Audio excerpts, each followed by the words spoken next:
नमस्कार दोस्तों, कलयुग के चमत्कार संतों की वाणी में आप सबका स्वागत है। दोस्तों, आज हम सुनेंगे श्रीमद् भगवत गीता का 6ठा अध्याय। भगवान श्री कृष्ण अर्जुन से कहते हैं, हर्ष शौक त्याग कर मान और अपमान, दुख सुख समझाने वही उत्तम नर पहचान। देना लेना बांटना सब अपूरन भगवान, वह जोगी संसार में हे अर्जुन धीमान। स्तुति गोली समझान कर जीवन करे व्यतीत, उस जोगी की जगत में होती अर्जुन जीत। मेरे अपूरन कर्म को करे नहीं अभिमान, मुक्त जीव वह जगत में यूं कहते भगवान। 6वां अध्याय प्रारभ्यते।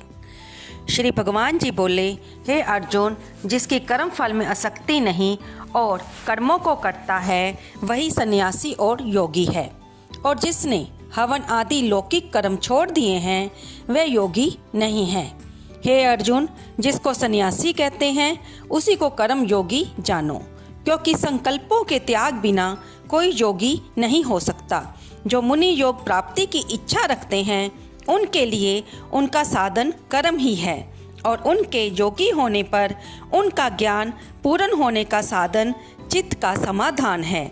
जब मनुष्य विषय और कर्मों की आसक्ति से छूट गया और वासनाओं को उसने त्याग दिया, उसी समय वह योगारूढ़ कहा जाता है।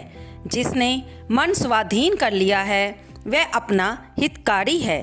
योगारूढ़ और जिसने विवेक को त्याग दिया वह स्वयं ही अपना शत्रु है।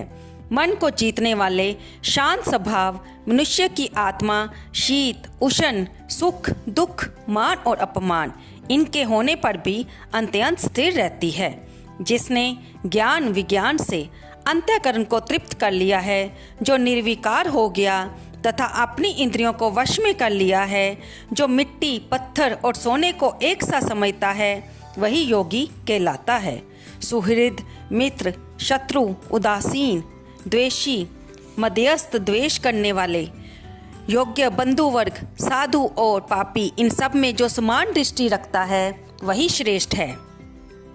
योगी पुरुष को मन और आत्मा को अपने वश में करके वासनाओं और समस्त प्रपंचों को त्याग किसी एकांत स्थान में पहले कुश उसके ऊपर मृगादिकों का चर्म और उसके ऊपर वस्त्र बिछावें। स्थान ना बहुत ऊंचा ना बहुत नीचा हो, उस पर मन को एकाग्र करके चित्त और इंद्रियों को रोक कर बैठना चाहिए। आत्म शुद्धि के लिए योग करना चाहिए। शरीर मस्तक और गर्दन को सम अचल होकर स्थिर होवें और अपनी नाक के अग्रभाग को देखता हुआ सब दिशाओं से अपनी दृष्टि हटाए रहे। भय रहित होकर शांत चित्त से ब्रह्मचर्य व्रत पालन कर मन की रोक कर मुझ में ही लीन हो मन को योग में लगावें।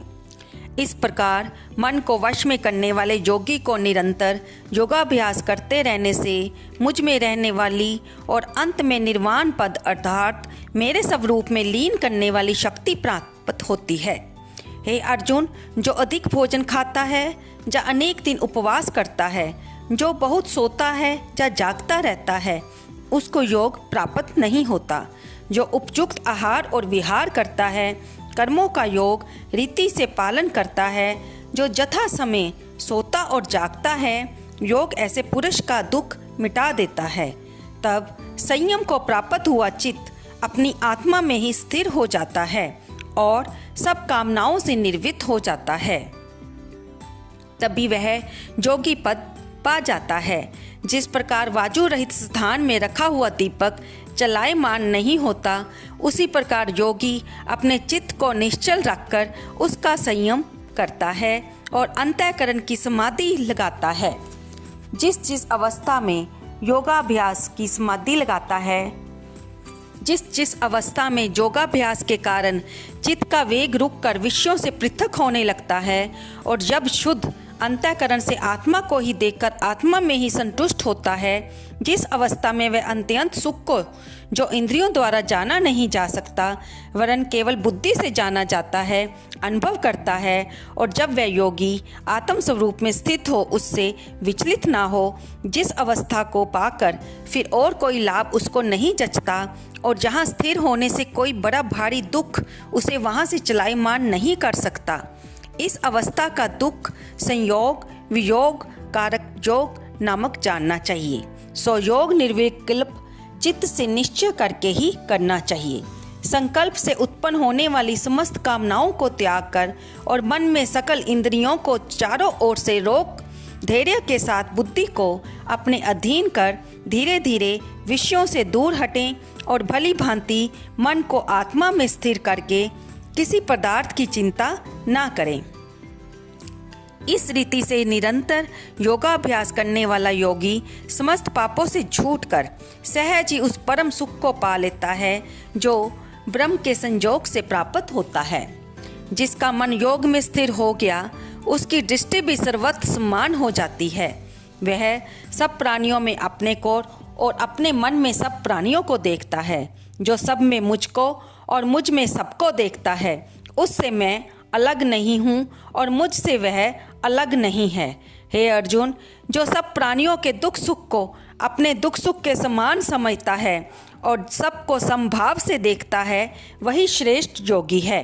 अर्जुन ने कहा, हे मधुसूदन, आपने जो योग सिखाया कि सबको अपने समान देखें, सो मन के चंचल होने के कारण उसकी दृष्टि अपने में नहीं देखता हूँ। हे कृष्ण, मन बड़ा ही हठी पराक्रमी है, इसको अधीन रखना तो मुझे वाजू को बांध कर रखने के समान प्रतीत होता है।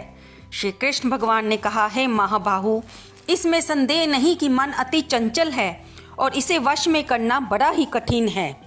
फिर भी हे अर्जुन, अभ्यास और वैराग्य से अधीन मन को किया जा सकता है। जिसका मन वश में नहीं, उसको योग अत्यंत दुर्लभ है, ऐसा मत है। परंतु मन को वश में करने वाले प्रयत्न करते रहने से उपाय द्वारा इस योग को प्राप्त कर सकते हैं। अर्जुन ने कहा, हे श्री कृष्ण, जिसमें श्रद्धा तो है पर जो योग प्राप्त करने में सफल नहीं हुआ है और जिसका चित्त योग से विचलित हो गया है, वह योग सिद्धि नहीं पाने से किस गति को जा पहुंचता है। हे महाबाहु, जिसका पहला आश्चर्य भी गया और ब्रह्म प्राप्ति भी नहीं हुई, वह दोनों ओर से भ्रष्ट होकर विछिन्न मेघ के समान नष्ट तो नहीं हो जाता। हे कृष्ण, मेरा ये संदेह आपको ही दूर करना पड़ेगा। इसको दूर करने वाला आपके अतिरिक्त कोई भी नहीं है। श्री भगवान बोले, हे तात पार्थ, उसका यहाँ नाश नहीं होगा और परलोक में भी नहीं होगा, क्योंकि उत्तम कार्य करने वाले किसी मनुष्य की दुर्गति नहीं होती। वह योग में असफल मनुष्य बहुत दिनों तक पुण्य वालों को प्राप्त होने वाले लोकों में वास करता है और वहाँ से फिर किसी पवित्र और धर्मवान के घर में आकर जन्मता है। फिर वह जा तो बुद्धिमान योगियों के ही कुल में जन्म पाता है। इस प्रकार का जन्म पाना भी संसार में दुर्लभ है। बड़े श्रम और जतन से जो योगाभ्यास करता है, वह पापों से शुद्ध होकर अनेक जन्मों में प्रसन्नता से परिश्रम करके सफल होता है और परम गति को पाता है। बड़े बड़े तपस्वियों से योगी श्रेष्ठ हैं, ज्ञानियों से भी योगी श्रेष्ठ हैं। इसलिए हे अर्जुन, तुम योगी बनो। जो केवल मुझ में ही मन लगाकर मेरी प्राप्ति के लिए भजन करता है, उसको समस्त योगियों के मध्य मैंने अत्यंत श्रेष्ठ माना है। यहाँ पर हमारा छठा अध्याय समाप्त होता है। इति शोपनिषद ब्रह्म विद्या योग शास्त्रे श्री कृष्ण अर्जुन संवादे आत्म संयम योगो नाम छठा अध्याय। तो दोस्तों, आज हमने जाना कि छठवें अध्याय में भगवान श्री कृष्ण अर्जुन के प्रश्नों का उत्तर देते हुए बताते हैं कि जो कर्म फल में आसक्ति नहीं रखता और कर्मों को करता रहता है और मुझे समर्पित करता है, वही सन्यासी और योगी हैं। अर्जुन के पूछने पर कि मन तो बहुत चंचल है, इसे कैसे अपने अधीन में करें, तो भगवान श्री कृष्ण बताते हैं कि मन को वैराग्य और अभ्यास से अधीन में किया जा सकता है।